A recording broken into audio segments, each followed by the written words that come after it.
Hey everybody, welcome back to Video Mess here. I got a fun and very exciting episode for you guys this Friday because after a 3-year hunt, I was able to find a PCB for Operation Tiger, and I'm going to be reviewing it today. And it's going to be a long video, 15 minutes, because I really want to talk about the history of this game, how long I searched for it, the overall hardware it uses, and just how fun it truly is. And what I mean this board is rare, I mean in the last 3 years I've seen exactly one copy sell, the one that I am playing today, and I've seen way more 3DO M2 arcade and console hardware sell in that intervening time than I've seen Operation Tiger. So when I say this thing is rare, good luck finding another one. I'm so happy to have it in my collection, and as far as I can tell, this is the first original gameplay footage uploaded to YouTube in a direct capture. Now, heads up right off the top, Taito was never as good at their own custom 3D hardware as somebody like Sega or Namco. This is coming out at the same time as Time Crisis 2, and right around the time that Dreamcast and Naomi would be hitting the market. I like to call this game ugly as sin and fun as hell because while it's not the prettiest thing to look at, it's got personality in spades, kind of like you. All jokes aside though, let's jump into the game, like and subscribe, all that jazz, Patreon down below. I really just want to talk about Operation Tiger. This game, I wasn't sure what I was going to find when I first got it. I have tried to play it on MAME, and it does theoretically work on there, but it is so stuttery that it's really hard to tell whether or not you're going to enjoy a game, and that's what happens sometimes. You hunt for a rare game or a rare PCB for years, and every once in a while it comes in, and you realize your hunt was pointless because you absolutely hate the game. That is the complete opposite here with Operation Tiger. This has everything I crave. The light gun shooting genre in arcades is my favorite. I've loved them since I've been a kid, and I'm now trying to acquire basically every rare light gun game I can get my hands on. And Operation Tiger was really the brass ring after getting Evil Knight and Total Vice for the 3DO M2. The minute I turned this on and started playing, I was instantaneously having fun, and that fun lasted the entire game. What I love so much about this, outside of the fact that it is so rare and that's always charming, is that it has action from the time you put your first coin in to the time you see the credits. If you never played Operation Wolf or Operation Thunderbolt, Taito loved to make their light gun shooting games just filled to the brim with stuff to do. Operation Tiger is no different. There is constantly enemies to shoot at, things to see, and things to do, and I love that. I want a light gun game that challenges me and fills the screen with basically everything. One of my other favorite parts about the game is just how it does the visual storytelling. We've escaped from a prison cell and now we're getting out of the prison, and the entire game is going to take place kind of as that prisoner escape. Kind of feels like The Great Escape, but way more modern. But again, as you see all the shooting here with the rockets and the missiles, it is just action-packed.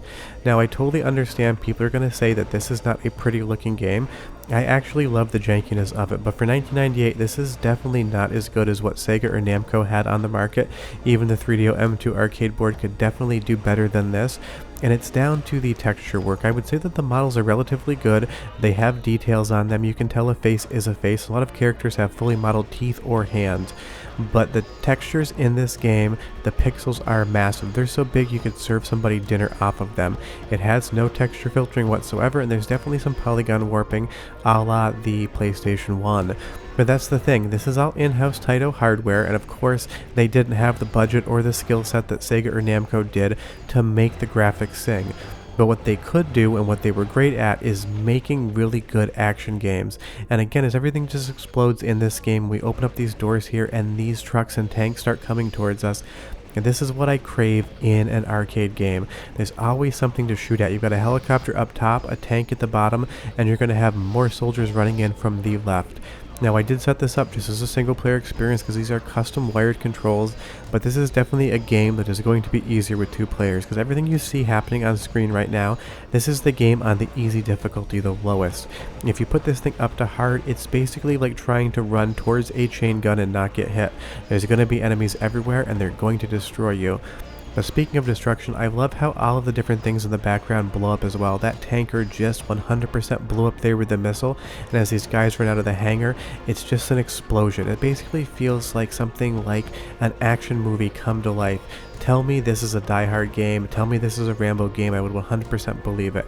And it also has a soundtrack by Zuntata, known for making awesome soundtracks, and interestingly for 1998, it also has really good voice acting.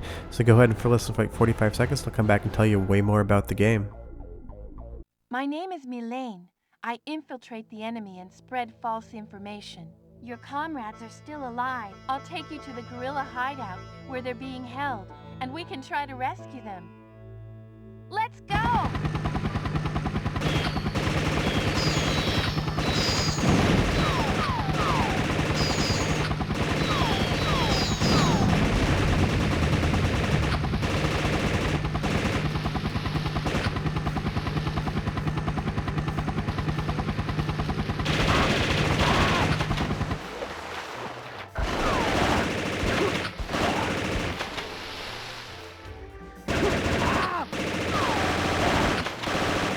That's actually a really good voice acting for 1998. I'm not saying it's spectacular, but I'm not saying it's terrible. And for the snippets of soundtrack you could hear there, I think it's absolutely spectacular.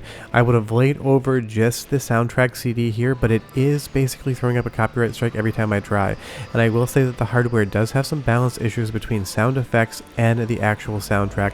Even going into the test menu and moving those around, it is still loud. But of course, I just have the PCB. There was an entire sound amplifier system that would have been in the arcade cabinet, and I don't really have that, but it does seem like most light gun games, the bullet sound effect definitely overrides the music.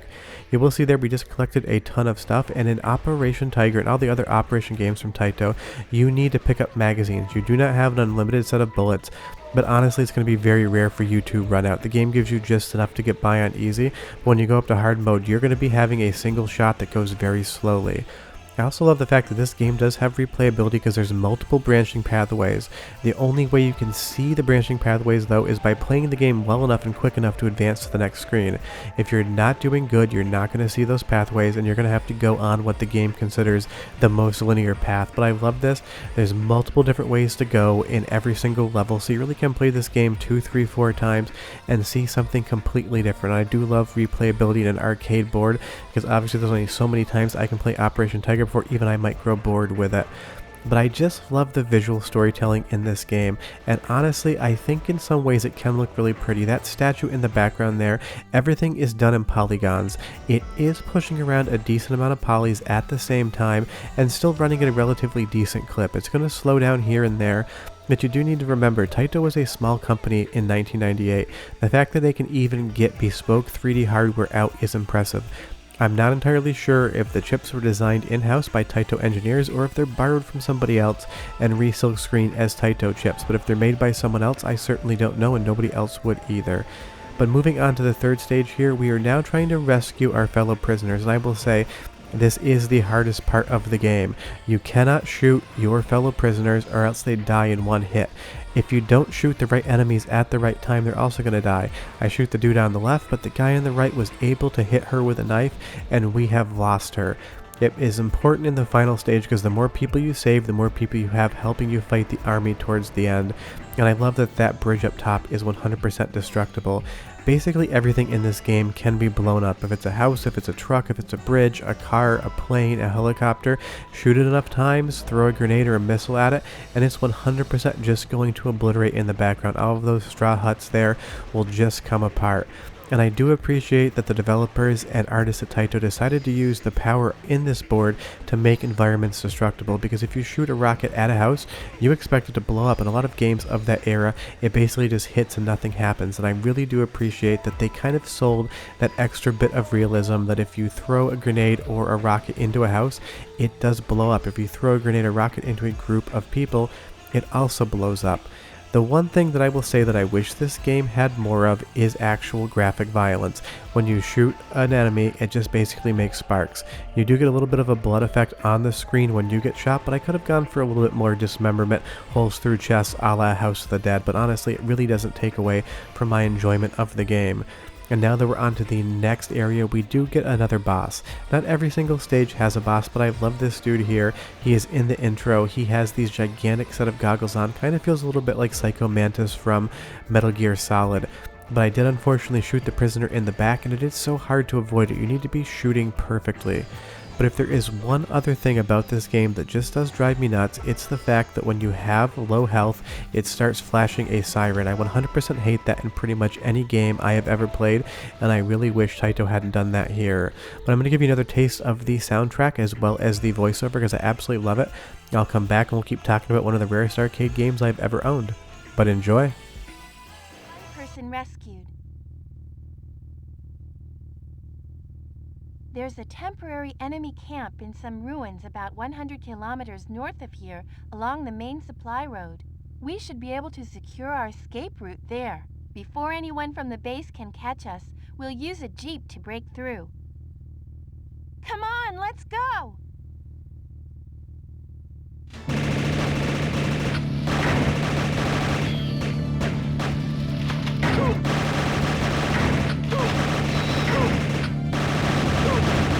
One of the reasons I let you guys listen there is you can hear when the audio stops for the voiceover, there's just silence. This game loves to load audio in such a strange way. The music will just start and it'll start at full volume. There really isn't any fade in whatsoever, just kind of lending itself to even more of that janky feel. A lot of times when I'm playing this game, it feels like it's barely holding together, like the hardware and the coding on it are basically just functioning, but it runs 100% fine and it's a blast. And this level here is definitely my favorite in the game. It's just one like 6-minute long gauntlet run. You've got trucks, you've got helicopters, you've got different jeeps coming at you, and you just shoot absolutely every one of them. And when you hit it enough, they just basically blow up and your enemy's bodies go flying towards your jeep there. You won't see it for more than a second or two, but for like 10 frames, those bodies are just flying directly into your line of sight. I just love this canyon run. I love vehicles and light gun games and all of these different tanks and armored vehicles coming towards us. When they are shot enough, they change textures and models quickly, and then they explode. And this is just the action I crave, and it's why when I did see some really bad off-screen captures of Operation Tiger, I 100% knew I had to find the game. I love this era of hardware, I love this era of games, and I'm so glad that Operation Tiger has lived up to all of the expectations I put on it. Because that really is the thing about coveting very rare and exotic games. You have to hope that when they come in, they are good. I've definitely got a few PCBs in my collection that I spent years trying to find. You play it once and you realize, damn it, I actually don't like this game whatsoever, and all of that time was a waste. But a lot of time the hunt is more fun than the actual gameplay, but luckily for Operation Tiger, that is not the case whatsoever. The other reason I love this game outside of the gameplay is that it represents the end line for in-house designed Taito 3D hardware. After this, they're going to use Naomi for a while, and then they're going to move over the Type X series of PCs in a box. So this represents the finality of what Taito could do when they were developing their own hardware, and it's always so sad when arcade developers end up going to PC in a box. Sure, the Type X is a great platform and I love it, but honestly, I love this so much more. And I love the end of this stage. You basically drive down an empty road for like 25 seconds until you finally come to the end of the area, and you will see that there is a lot of pop in, and when all those buildings come out at once, it definitely does start dropping frames. But for some strange reason within the game itself, there's a lot of buildings around, and it doesn't drop frames there. This game is just pure jank from start to finish as far as the visuals and performance are concerned. You will see here as we get behind cover, there's going to be so many gigantic pixels, and that texture doesn't even make it to the edge of the screen. It's only when you move a little bit in the game can you see the entirety of it. This seems like the roughest game ever, but here's the thing, it doesn't have to be pretty to be fun. I absolutely love this game. I'm going to play it all the time. When friends come over for game nights, I'm going to enjoy it with them, because it really does have everything I crave, and this final stage is just such a massive shooting fest. You'll see the one soldier I saved in an earlier area accidentally just shot directly in the back, and he is gone completely. Hit him once and all that help is completely gone. But this again is just pure spectacle, fighting through this bombed out downtown area with all these burnt out vehicles, helicopters coming over, buildings to drop these bombs on you. It just has everything I want, and this is a hard game. What are you going to shoot first, the helicopter or the guy sniping you from the roof? You have to make that choice, and as a one-player game, even on easy, it basically feels like this would be an impossible game to 1cc, but that doesn't mean I'm not going to try. I'm going to play this game probably once a week, get better at it, and enjoy it. It's just one of those things. This generation of arcade games and arcade hardware I love. My favorite light gun game of all time is Beast Buster Second Nightmare on the Hyper Neo Geo, and consequently came out around the same time and is about as janky looking as this. This is where my heart lives when it comes to collecting 3D arcade stuff. Sure, I have a lot of the PCs in a box and they are fun, but they don't have the same hardware intrigue for me. But all of these character models coming up, all of the texture work, all of the colorways and different things you can see in this game really do create an entire universe, and it's one that I love to inhabit and love to play in. And I'm just so glad that when this game came in I really did enjoy it, because this never left Japan, and there's basically only one of these apparently in Japan as far as I can tell talking to other collectors and people that live there. There seems to be one cabinet for Operation Tiger on the floor, and as we escape here in the helicopter, I love all the camera angles they chose. It really does have a dramatic look to it, and they did a really good job of kind of playing around with what they could do in 3D, because Taito was never the best 3D developer, and honestly they still really weren't in the X series years. It's just one of those things. They were so much better at 2D, but with all these different camera cuts, I really do like how this looks. Now, if you didn't see my video before, I'll leave a link in the description below. There is a ROM revision to this game that adds a few more levels. It's called Operation Tiger Second Mission. Apparently that doesn't exist anywhere in Japan. I had the address for one arcade cabinet, and somebody I knew in Japan visited, and it was no longer there. So I'm trying to find a ROM upgrade kit so I can switch the ROMs out in my original Operation Tiger board, dump them for MAME, as well as do a capture for that as well. So I'm sure nobody's going to know where there is one, but if you do, leave me a comment down below. I will acquire it and dump it for everybody for free, and I do hope that sometime in the future emulation for the PowerPC type JC boards does get better. You can play this game today. It has no audio and it loves the hitch, but it is something that you can technically experience. But it took me 3 years to find this board. It took me about a month to get it all wired up, and now I finally played it, gotten the capture, got to review it, and I'm going to say visually it's like a 2 out of 10, but I love it because it's ugly. That makes it a 10 out of 10. And as far as the overall fun, I'm giving it an 11 out of 10. I love this game. Sure, it looks ugly, but it's got a personality for days. Sure, that I'll see you guys next time. We are done. Bye bye.